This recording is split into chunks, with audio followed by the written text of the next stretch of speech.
तुमने मुझे कुछ बोलने लायक छोड़ा कहाँ है, उसने मुझे कहीं मुंह दिखाने लायक छोड़ा कहाँ है। तो ऐसे सेंटेंसेस हम डेली लाइफ में अक्सर सुनते रहते हैं और कई बार बोलना भी पड़ता है। तो इस टाइप के सेंटेंसेस को अगर इंग्लिश में बोलना हो तो हम कैसे बोलेंगे, तो आज हम यही सीखने वाले हैं, ऐसे सेंटेंसेस की English. So hello students, welcome to the channel Let's Learn English. So without getting late, let's get started. तो देखिए हमारे सेंटेंसेस ऐसे हैं, तुमने मुझे कुछ बोलने लायक छोड़ा कहाँ है, तुमने मुझे कहीं जाने लायक छोड़ा कहाँ है, उसने मुझे कुछ करने लायक छोड़ा कहाँ है। तो इस तरह के सेंटेंसेस का स्ट्रक्चर क्या होगा, तो देखिए पहले स्ट्रक्चर समझ लेते हैं, फिर सेंटेंसेस के थ्रू समझेंगे तो अच्छे से क्लियरली समझ में आ जाएगा। तो ऐसे सेंटेंसेस का स्ट्रक्चर होगा, सबसे पहले हम सब्जेक्ट लिखेंगे, फिर हैज नॉट या have not according to the subject, plus left plus object plus worth plus ING from the verb and other words अगर सेंटेंस में है तो चलिए सेंटेंसेस के थ्रू समझते हैं तो और क्लियरली समझ में आएगा। जैसे हमारा पहला सेंटेंस है, तुमने मुझे कुछ बोलने लायक छोड़ा कहाँ है। तो इसमें सब्जेक्ट है यू, तुम, तो यू के साथ हैव लगाएंगे, इसका हो जाएगा you have not left me worth speaking anything. ठीक है, तो चलिए इसको लिख लेते हैं, you have not left me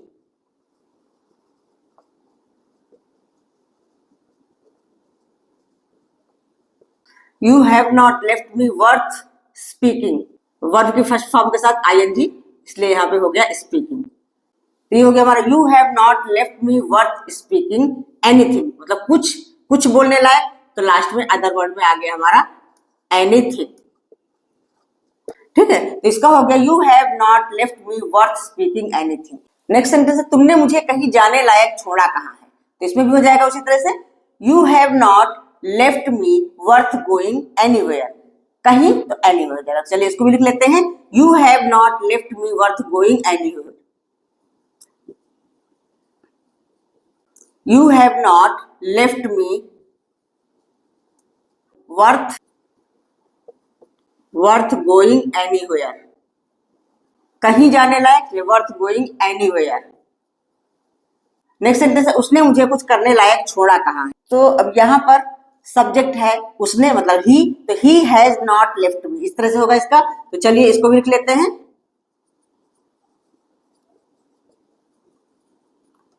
he has not left me worth doing anything. Worth doing anything, इस सेंटेंस का ट्रांसलेशन हुआ he has not left me worth doing anything.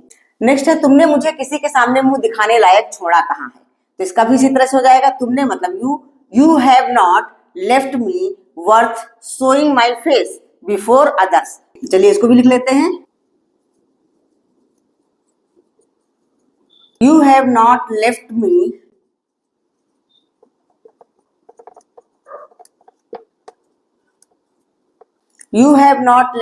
Worth showing my face, किसी के सामने, तो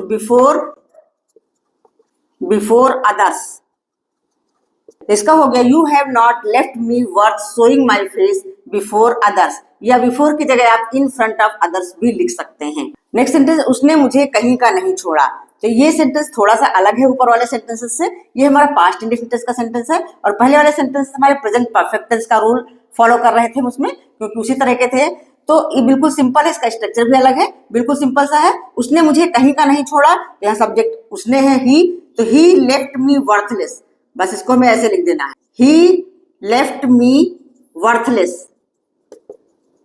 तो इसका हो गया ही लेफ्ट मी वर्थलेस। नेक्स्ट है, तुमने उसे कहीं का नहीं छोड़ा। तो बस ये भी इसी तरह से हो जाएगा, you left him worthless. You left him worthless, you left him worthless. हाँ, तो ये दोनों सेंटेंसेस थोड़े से पहले वाले सेंटेंसेस से अलग हैं, लेकिन है उसी कैटेगरी में, इसलिए मैंने इनको भी शामिल कर लिया है। तो आई होप आप लोगों को समझ में आए होंगे सारे सेंटेंसेस, स्ट्रक्चर भी समझ में आया होगा। तो नाउ इट्स प्रैक्टिस टाइम। अब एक सेंटेंस आप लोगों के लिए, कि मेरे दोस्त ने मुझे कहीं का नहीं छोड़ा। मेरे दोस्त ने मुझे कहीं का नहीं छोड़ा, इसकी इंग्लिश क्या होगी? So write it's English in the comment box. That's all for today. See you soon in the next video with some more sentences. Till then, keep practicing, keep learning. Bye bye.